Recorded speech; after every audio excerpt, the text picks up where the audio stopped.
Hey everyone, this is Andy Dowling from the Australian metal band Lord and host of the Andy Social Podcast. This is my nod to the old school.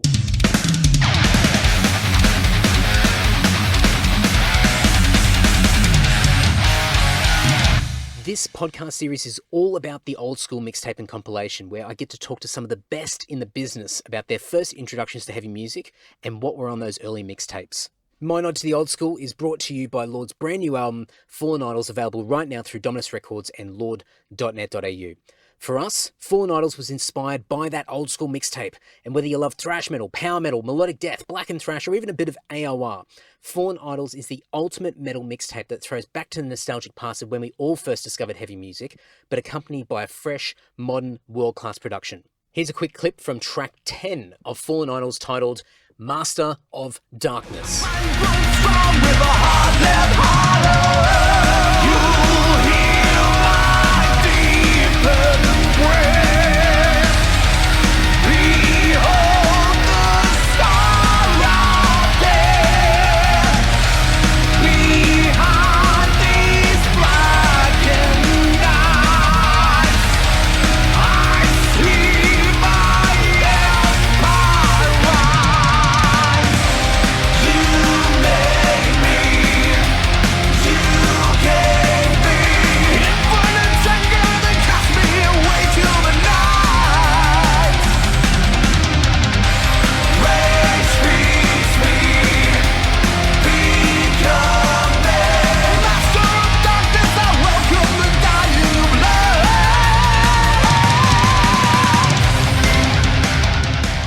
Let's kick into it. Episode 10 of My Nod to the Old School is with Paul Murphy of Utopia Records.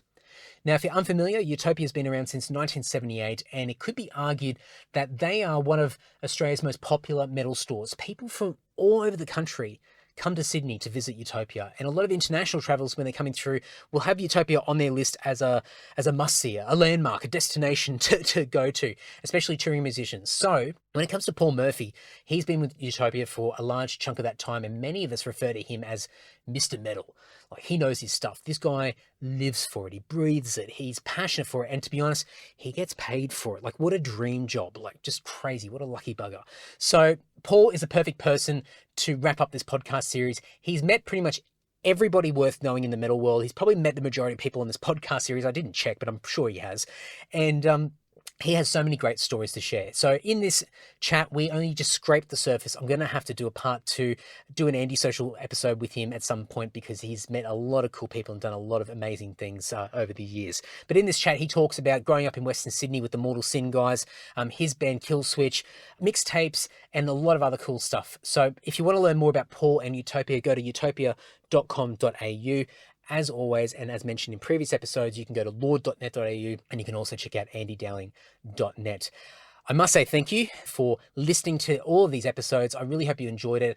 I hope you understood a little bit more about Fallen Idols and the concept behind it and why the album is what it is. And hopefully many of you have discovered the album through this podcast series as well. And if that's the case, fucking pat on the back to me. And before we wrap it up, one last thing. I've just launched a Spotify playlist that features songs from all of the guests on this podcast, including artists and songs that were referenced by the guests in this podcast series. So if I miss anything, let me know. And if you've got any suggestions for extras, I'm happy to add more to this podcast particular playlist. So search for Andy's Nod to the Old School in Spotify. You'll be able to find it, and I'll also have links in the show notes as well. But that's it, folks. That is my nod to the old school. Please enjoy this great chat with Paul Murphy of Utopia Records.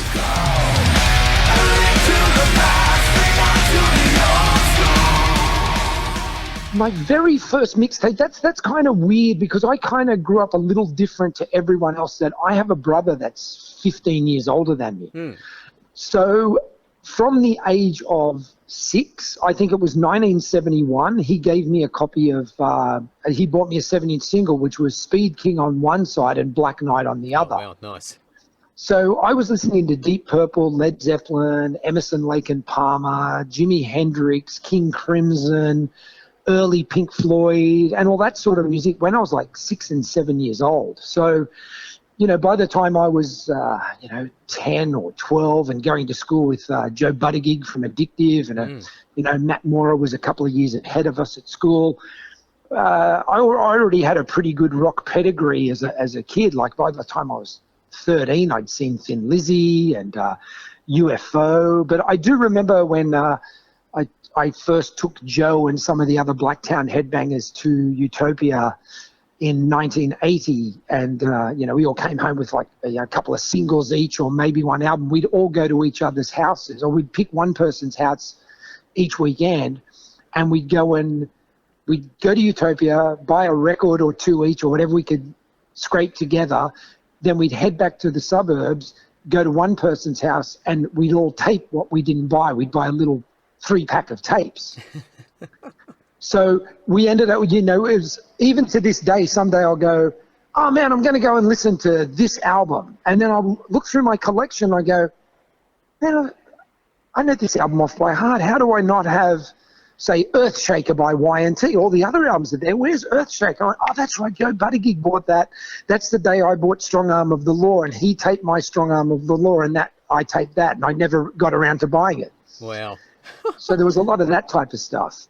So, I mean, can you remember when you, and it's a great story because it's this collective effort where you've all sort of helped each other, pulled your funds together, and ultimately shared the music. And I'm sure there'd be all your naysayers out there be like, oh, that's no one's should be all buying the music individually. But I mean, I remember when I was sort of getting into music, you had small amount of funds. You could only listen to or buy so much. So you had to get creative. There were days we used to. I remember there was a group of this. There was me, there was Joe Buttigieg, there was our other best friend, Bob. There was a guy, Paul Wildsmith, who actually did lights for Dungeon very early on in Dungeon's career. There was just a little group of us at school, maybe like altogether 10. There was Greg Smith, who was in Addictive, and Manuel Texan, who was in a band called Fury with Matt Mora before Mortal Sin. And we could all afford, we're all from Blacktown. We could all afford maybe a single or an album, and once 81, 82, maybe we could afford a Kerrang. So we'd all take turns reading the person's Kerrang to see what was happening. One of us would have a Saxon single, the other one would have a Girls' School album, and the other one would have a Motorhead album. And that's. I mean, there's no way I would have heard all that music if it was my own money. And luckily my older brother was still buying things like, he'd still buy Thin Lizzy albums and keep up to date with, Zeppelin and Purple and stuff. So I was lucky enough that at least I had somebody else in my house bringing in like classic rock and, progressive rock and stuff like that. Was it with yourself and your brother, was it you more so than your brother that took that sort of more harder edge, like obviously growing up with that 70s rock sound and very sort of hard rock edge, but for you to sort of start getting into more metal styles, was it more you than your brother? Yeah, because I guess by the time 1980 came and I was 15, and he was at that time 28, 30, so I still remember him lending Def Leppard On Through the Night, Judas Priest, British Steel, and not lending, but sort of like borrowing them from me and listening to them for a few weeks. And after a couple of weeks, he bought them back. He goes, nah. He goes, this is just all Deep Purple, Jethro Tull, and Thin Lizzy rehashed and done badly. and it's really funny. I mean, and you could, if you were some rock snob, you could actually go, well, he was technically correct, because Iron Maiden did steal a lot from Jethro Tull and blah, but it was just that, it's like how if you meet a guy your age or my age today and say, what do you think of Volbeat, Five Finger Death Punch, and Ghost? They go, fucking hate all of them. It's just a thing that the young will like something that the old doesn't like, and that's happened not just in music, but all forms of culture. Like, try and put a young kid onto Gilligan's Island or something now. Yeah, that's right. They just sit there and look at you and go, are you kidding, man? Like, haven't you seen Third Rock from the Sun or something? There's something more modern. And, it's just, I think there's, but I definitely went more hardcore. I remember the moment I took over being the rock person is when we went and saw Thin Lizzy in 1978 at the Opera House. Oh, man. Which was outside. And I still remember saying to my brother before they came on, because I already knew a couple of Thin Lizzy songs and I just loved them and I loved Phil Lynott. And I just said, I can't wait to see Phil. And then when they ran out on stage, Scott Gorham, the American guitarist with the really long straight hair, he walked over with his Les Paul and just sort of headbanged once, and his hair fell forward. And Phil Lynnett's my hero, but I forgot about him for the next hour. I was just watching Scott Gorham and that hair, and I remember grabbing my brother and going, I'm going to have hair just like that when I'm older. And here I am now, 53, and I've still got long straight hair, so it's pretty ridiculous. But yeah, I definitely went more and more. And then I also liked stuff like the Jam and the English Beat. I liked, I was kind of getting into all the new forms of music. I liked new wave of British heavy metal, punk. I kind of got into all that stuff. But, probably by about late 81, 82, Killers, Strong Arm of the Law, Denim and Leather, the metal really started taking over everything else, to the point of after about 1984 until like 2000, I barely listened to anything other than metal. So someone will go, oh man, did you hear that great album by, Weezer back then? I go, no man, I was just into metal when Weezer was around. Like I don't know that stuff, but I know the Jam, and I know David Bowie, and I know, Prince, for example. So, I mean, at the time, and you mentioned Utopia before, but was Utopia pretty much the main place that you guys would get your music from? Was there other sources that you'd find music and discover it? Yeah, I mean, there was just always like the local Brathshire shop. And in Blacktown, there was a store called Ron Manton's Ear Gear. I still remember the exact shop it was. And I remember going there in 1976 to buy Kiss's Destroyer. I knew it had been out for a couple of weeks, and I was 11 years old, and my mum let me go up to the shops on my own, and I went up and bought it, and I was at the counter, and I was really nervous because when I walked in, there were all like these big, hairy sort of guys there. They weren't like heavy metal guys. They were more like Westy / heading towards being bikey dudes. Yeah, yeah. And as I walked out, one guy goes, hey, little kid. I'm like, yeah? And he goes, what'd you get? And I lifted Destroyer out. And he looks at me and he went, huh. And then he turned around and he had some sort of like handmade kiss patch on his back. And he went, you're okay. And I was like, okay, well, I got the nod from the big scary guy, So there were always back then, I mean, I think back then the average store, whatever metal was, because, the stigma of metal being evil and whatever hadn't set in there. So in 1980, 81, you could go to a record store in the suburbs and you'd find the latest Van Halen album or Kicks or, the Tubes and all those sort of bands that led towards metal. But, once the Demons started appearing on the covers, that's when it sort of started disappearing from the mainstream shops to some level. But Utopia was definitely the main place. There were a couple other places, import stores in the city. Red Eye opened in about 80 or 81, a couple of years after Utopia. And sometimes, Red Eye would get a shipment from England before Utopia got their shipment. So occasionally Red Eye would get a record a week before Utopia. And I was like, oh my God, Red Eye's got this thing, But, Utopia was always the number one spot. And I guess then, obviously in Melbourne, it became Metal for Melbourne. So, I even went down there. I took the bus down that took about 18 hours at the time because it had stopped at Parramatta and Wollongong and, halfway down the coast. And it'd take 16 hours to get to Melbourne on a coach. And I'd just go and buy some records at Metal for Melbourne and hop back on a bus and come back. Just completely dedicated to the music. I love it. And back then it was really did feel like a them against us sort of situation.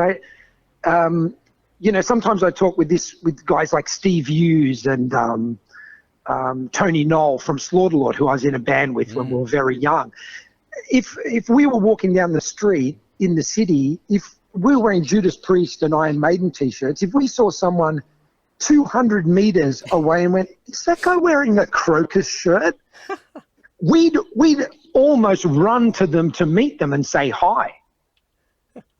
What a way to get social and just get used to building your people skills. It's like the ultimate icebreaker, just seeing somebody with a shirt with a band that you can identify with.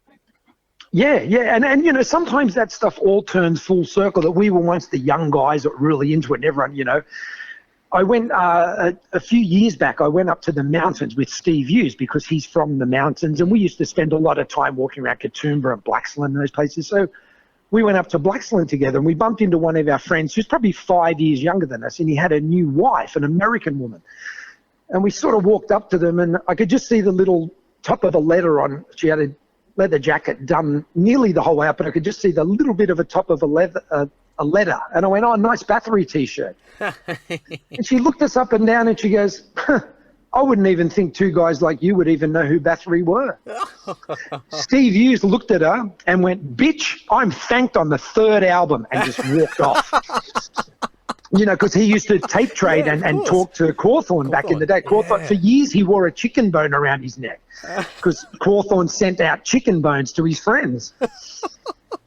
That is so amazing to be a fly. It's funny how you go from being the most underground person who kind of started the scene to getting mocked by some American woman who we'd never seen before, who was wearing a brand new printed Bathory shirt in 2014 or whatever. Yeah, probably bought from Hot Topic somewhere in the States and brought it over with her. But then again, thank God all those places are selling all those shirts, because I just hope Cawthorn's family or someone's making 50 cents out of that. Someone's getting something out of it. That's right. Yeah. Yeah. But you know, I mean, I think everyone's been guilty of that at that time, of either being the young metalhead who hates everything else that isn't metal and that, or you've been guilty of going to some younger kid, "Oh, well, you're not really into it," but, you know, those things tend to get worn out by time, don't they? You know, you see the people that are still around and the ones that have disappeared. I mean, the number of people that I run into, and they're just like, "Oh, yeah, I stopped listening to stuff probably about 1993. I'm just like, "Geez, you've missed some good music since then, mate." You know? That's exactly right. It just never stops. I mean, even just listening to you sort of recall some of these bands that you guys were all getting into and experiencing, and I'm thinking, oh, you know, like this classic era of music, but then you sort of think, man, like there's classic eras now that are happening, you know, and continue to happen. And in 10, 15 years time, people will look back now and think, wow, like what a great time to be enjoying music. So it just continues on and on. Hey, going back to the mixtape stuff, and, you know, you guys going back out to the burbs and trading this music and getting copies of it. I mean, where were you listening to it? Were you listening to these? Did you have a Walkman? Were you listening to it at home? Were you in cars? Like, where were you listening to these compilations? If I think about my core group of friends when we were kids, we would go to each person's house, whoever's parents were out that afternoon. So, you know, most of us grew up fairly, 100% Catholic, actually, or most of the old school Blacktown headbangers were all from one Catholic high school out there. And, you know, we'd wait till our parents had gone to church or whatever, or one of the guys' parents did some fellowship stuff with the church. So we'd wait till whoever's parents' house was empty, we'd go there and we'd be on the family stereo. And then we'd all have like this was just in the days where even just little portable cassette players were reasonably new. So I remember I had this little silver one. So whenever we went on any sort of school excursion, it was like, everyone go to Paul's room at night and we can listen to metal. And we'd be at some religious retreat, but we'd all be over in the side, and all the other guys would be smoking cigarettes, and we'd have, you know, we'd be playing, you know, we're talking very early time. So it would have either been Ozzy, Kiss, you know, we'd be playing Love Gun, or we'd be playing Blizzard of Oz.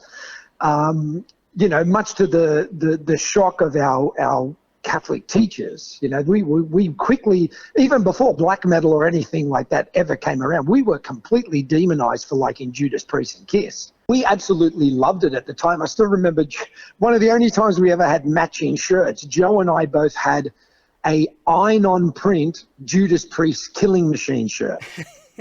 So to go up to get your bread from the priest in a Judas Priest Killing Machine T-shirt, and they give you the bit of bread and put you on your tongue. Yeah. So what did we all do? We did the Gene Simmons tongue. Yeah.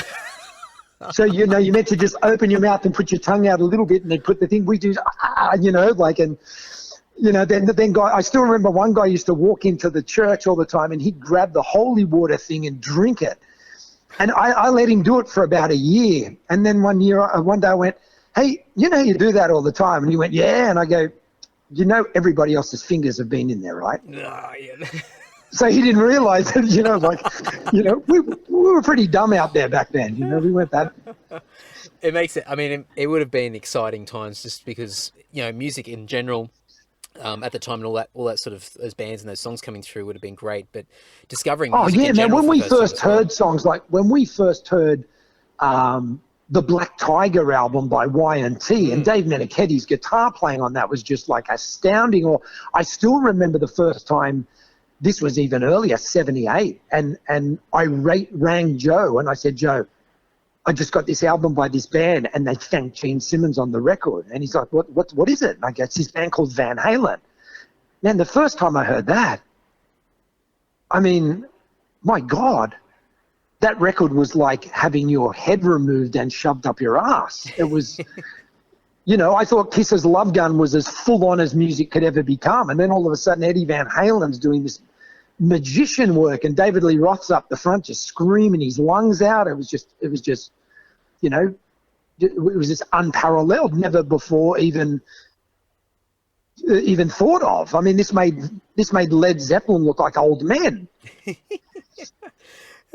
I think, I mean, I've spoken about this heaps of times in the past, but you know, those first moments where you discover a band or a style of music that you haven't heard before, and it's that moment in time where you can't even wrap your head around what you're listening to, because it's just so foreign to you that you've got no reference point whatsoever. It's just so groundbreaking at the time. It's very cliche, but it rocks your world. It's incredible. And just that emotional outpouring of joy when you're listening to Hellbent for Leather. You go, is this being made just for my ears and my temperament and my personality? Because it suits it perfectly.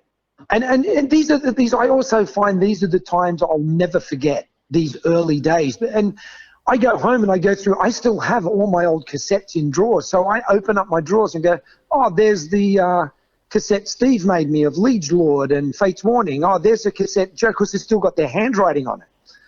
And all my own handwritten, I used to make up like little best of certain bands, and say with the Kiss best of, I'd get a Kiss card and put it in, and I'd make my own cover for the cassette and have the logo and everything. And Joe was always really impressed because I'd make up a Saxon and Def Leppard tape for him, and he goes, man, you did the logos on the tape. And I go, yeah, well, I had some time while I was listening to it while I was taping it, so I tried to do the logos. That's so cool, because I mean, especially, I mean, one of the questions that I've been asking everyone is, you know, we've got these great stories, but do these mixtapes still exist? Like, are they still lying around? So the fact that you've got them is incredible. But to hear the level of detail and care that you put into them as well is awesome. And I can just imagine sort of feeling the energy from these songs and immersing yourself in them, and then, you know, drawing these logos out and just being inspired by what you're listening to. And then cool. When, you know, like 82 comes, I'm 17 and I get a license. And then all of a sudden you can get that cassette and go for a drive with it. Oh, look out. That changed the world. It's like, okay, Paul, what are you doing? Oh, I'm just going to drive to Wollongong and back and listen to some songs. Okay. What for? I don't know. Just think it'd be good to go down that road while I'm listening to all my favorite power ballads, or, you know, and I would do cassettes like that. I'd have one that would be called like Driving Sounds. So to be like sort of like good mid-paced hard rock songs, you know, like Touch Too Much by AC/DC and Strong Arm of the Law and 747 Strangers in the Night. And then you think if my girlfriend was around, I'd have the cassette with Winds of Change by Y&T on it, and Too Late for Love by Def Leppard. You know, you had your different moods within your mood.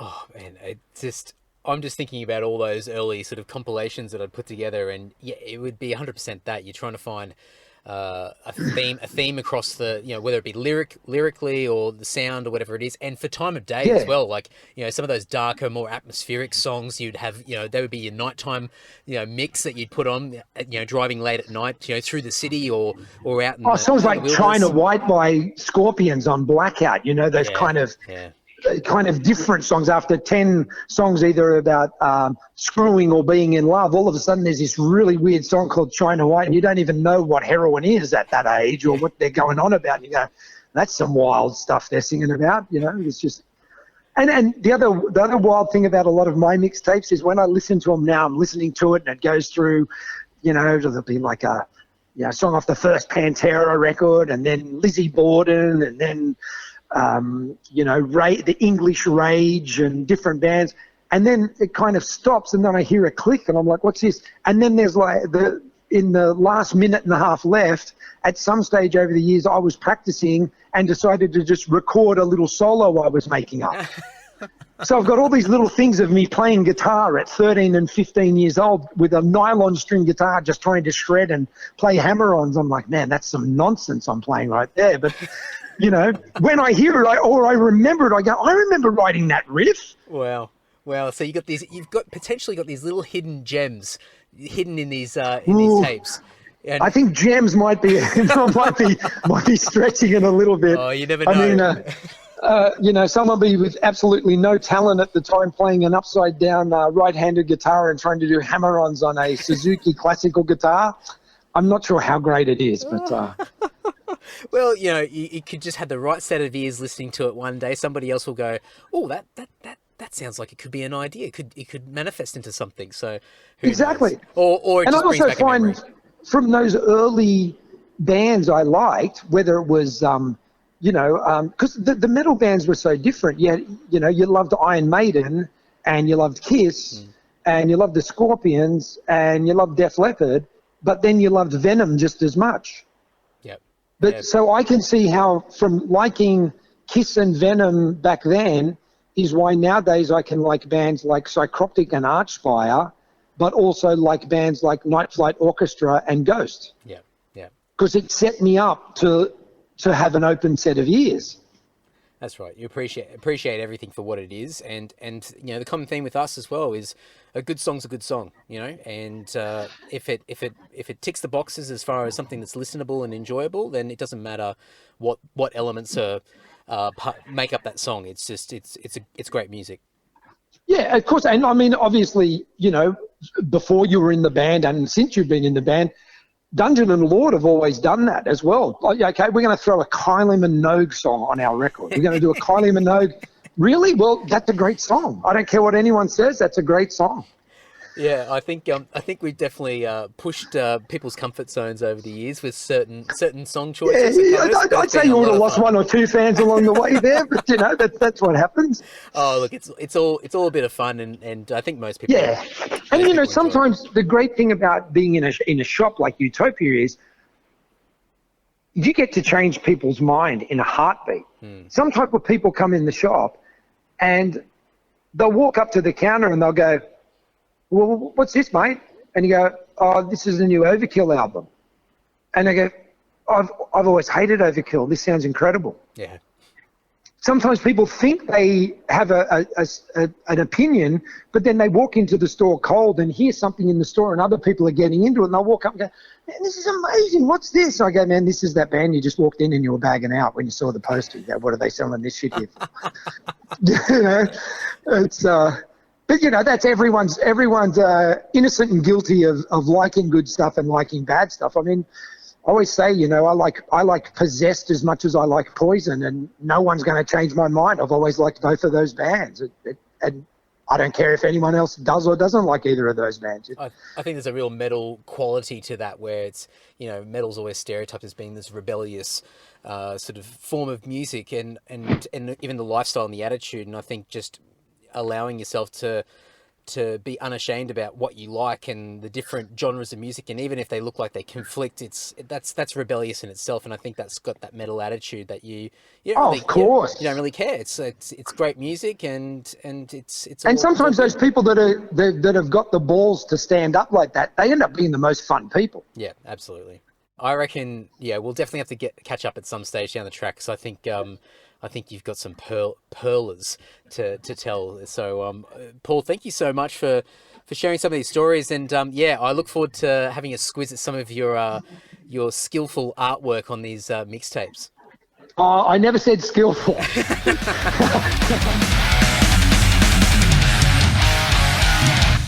To learn more about our guests, check out the show notes over at andydowling.net, as well as lord.net.au, where you can hear our brand new album, Fallen Idols. Cheers for listening, and this has been my nod to the old school.